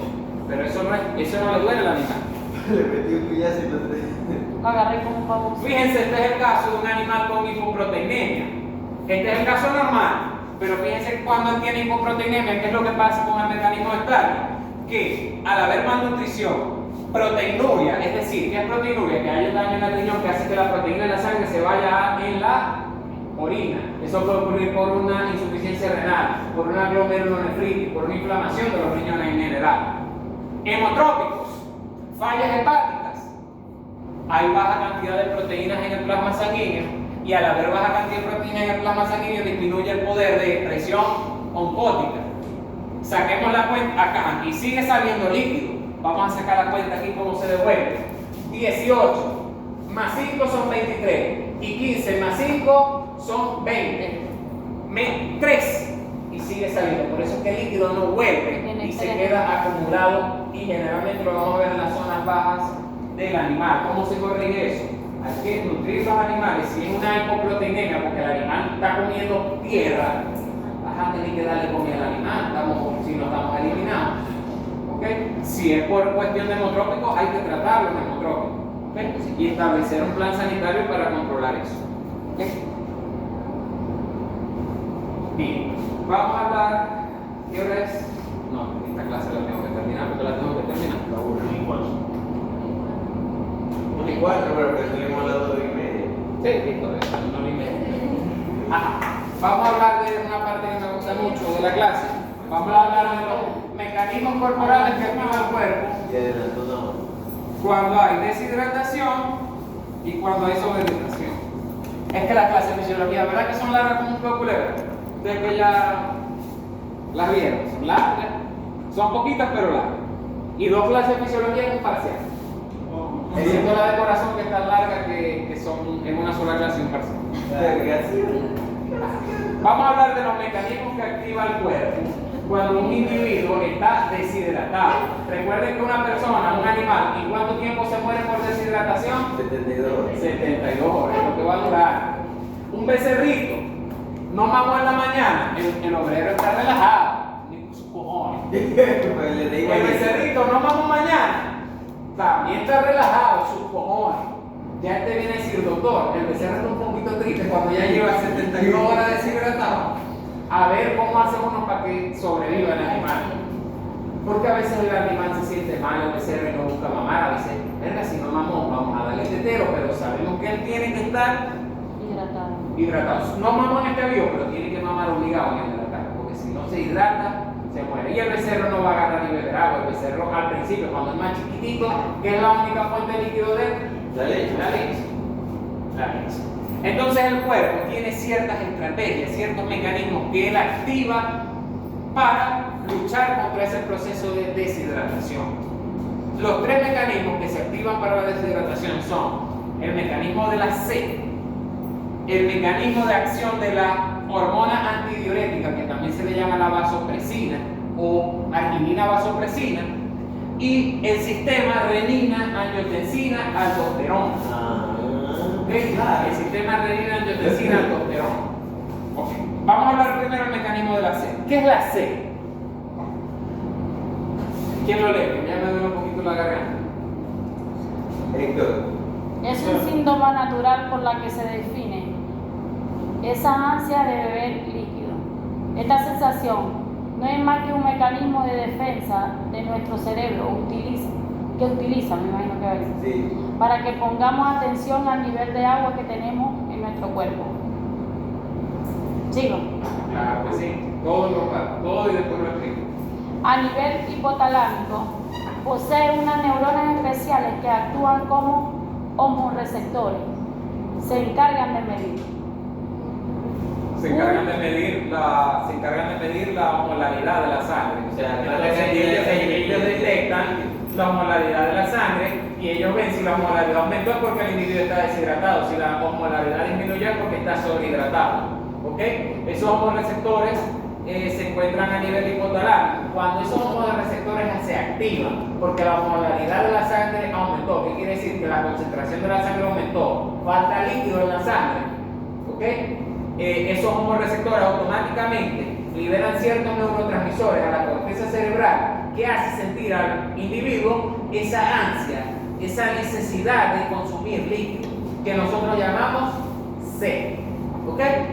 Ese es el primer mecanismo que se activa para poder sobrevivir. El animal va a buscar inmediatamente una fuente de agua. ¿Qué pasa si el animal o la persona no tiene agua?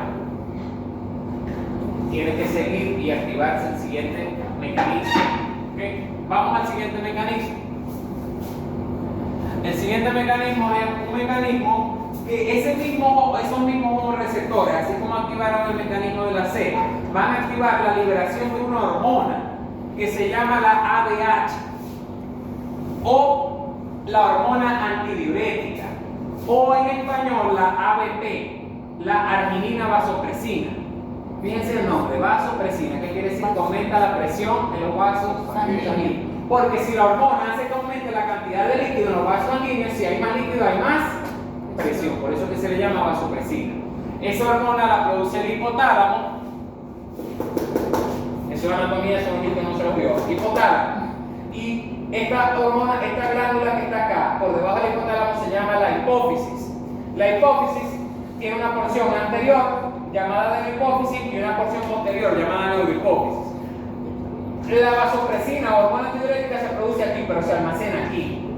Cuando hay un impulso eléctrico que el cuerpo detecta que los homorreceptores detectan niveles altos de osmolaridad en la sangre, se libera la hormona a la sangre que se llama arginina vasopresina o hormona antidiurética. ¿Dónde actúa esa hormona? Esa hormona tiene receptores a nivel de la nefrona, específicamente a nivel de esta parte que está acá y esta parte que está acá. ¿Y qué es lo que hace esa hormona? Hace que se activen a nivel de las vesículas secretorias de esas células, se encuentran unas acuaporinas. A ver, ¿qué es una acuaporina? A ver, González, ¿qué es una acuaporina? ¿Qué es una acuaporina? ¿Quién me dice? Una acuaporina es una proteína transportadora de agua, un canal de agua que se pone en la membrana y pasa agua. ¿Qué pasa aquí? Que generalmente en el riñón, la nefrona, aquí hay mucho sodio, y eso no pasa nada porque el líquido que va aquí no pasa a través de esa membrana. Pero cuando se activa la hormona antidiurética, aquí se ponen unos transportadores de sodio, y ¿para dónde se va el agua? Otra vez se sale de la orina y vuelve a nuestro sistema y ahorramos sodio. Ese es el mecanismo de acción de la hormona antidiurética. Aquí está el feedback y control de la hormona antidiurética. ¿Qué desencadena la liberación de hormona antidiurética? La alta osmolaridad de la sangre. Es captada por los receptores a nivel de hipotálamo. Hipotálamo avisa la hipófisis. La hipófisis libera la hormona antidiurética. La hormona antidiurética actúa a nivel de túbulo colector. Hace que se coloque acuaporina, aumenta la permeabilidad de agua. Esto hace que se absorba líquido. Al absorber líquido, la osmolaridad de la sangre que estaba alta, ¿qué le pasa? Baja. Y al bajar hay un feedback negativo que hace que estos homorreceptores dejen de liberar la hormona antidiurética, porque ya controlamos la pérdida de líquido, a menos que siga el proceso de deshidratación y se tenga que seguir liberando. ¿Ok? Todo eso es un feedback negativo. Esto es feedback positivo. Y este es un feedback negativo. Ya cuando se vuelve la osmolaridad a la normal, se activa un feedback negativo. No libere más antidiurética, que más bien entonces lo que va a hacer es sobrehidratar al organismo. ¿Ok? Aquí vemos que una acuaporina es un canal, y el canal lo que hace es una difusión facilitada de agua. ¿Ok? El agua va a ir hacia donde le dé la gana. Pero ¿por qué el agua sale del túbulo colector y no se va en la orina? Porque el sodio está más concentrado en las células que dentro de la orina, y sale por ósmosis en el agua, lo que se va es para donde está el sodio. ¿Okay? Hablemos del segundo mecanismo. Tercer mecanismo, que es el sistema renina, angiotensina, aldosterona. Yo en histología les dije que al lado del glomérulo había unas estructuras del túbulo contorneado distal que se unían con una cosa que se llama la mácula densa y me formaba un aparato. ¿Cómo se llamaba ese aparato? Aparato yuxtaglomerular. Ese aparato yuxtaglomerular se activa cuando el riñón capta que le está llegando menos líquido. ¿Cómo el riñón sabe que le está llegando menos líquido? Porque él está como, él es un receptor de la presión de la arteria que le llega sangre al glomero. La arteria que le entra al glomero. Al entrarle al glomero en la arteria con menos presión, el aparato de glomerular de una vez se activa y produce una hormona que se llama renina. ¿Okay? La renina es una hormona que es una enzima. Esa enzima activa otro compuesto. Normalmente nuestro hígado está formando un compuesto que se llama angiotensinógeno. El angiotensinógeno, al liberarse la renina transforma el angiotensinógeno en angiotensina 1. ¿Okay? La angiotensina 1 tiene la función de ir al pulmón, y en el pulmón hay una enzima específica que se llama la enzima convertidora de angiotensina 1, que transforma la angiotensina 1 a angiotensina 2. Y la angiotensina 2, además de que produce contracción de los vasos sanguíneos, lo que hace es que aumenta la presión arterial. ¿Okay? Lo otro que hace la angiotensina, que tiene ese nombre, angio de vaso sanguíneo, tensina de que aprieta, aumenta la tensión, aumenta la presión arterial. Esa angiotensina 2 también activa la hormona aldosterona, un mineralocorticoide, un esteroide que es producido por la glándula adrenal. Y esa aldosterona lo que hace es que en la orina se reabsorba sodio. Y como se reabsorbe sodio, también se reabsorbe agua. Entonces miren cómo funciona este sistema hormonal. Esto que vemos acá es un glomérulo. Recuerden el espacio goma, la cápsula de goma parietal, la cápsula de goma visceral. Esto que está aquí es el túbulo contorneado distal y la arteriola que le entra al glomérulo. Esto que está acá es la mácula densa. Todo esto me forma el aparato yuxta que secreta renina. En el momento que él secreta renina, aparato yuxta glomerular secreta renina. ¿Okay? Esto pasó porque hubo descenso en la presión arterial. Si la presión arterial bajó es porque le falta líquido al cuerpo. Y si le falta líquido al cuerpo, posiblemente si ahorramos agua aumentamos la presión arterial.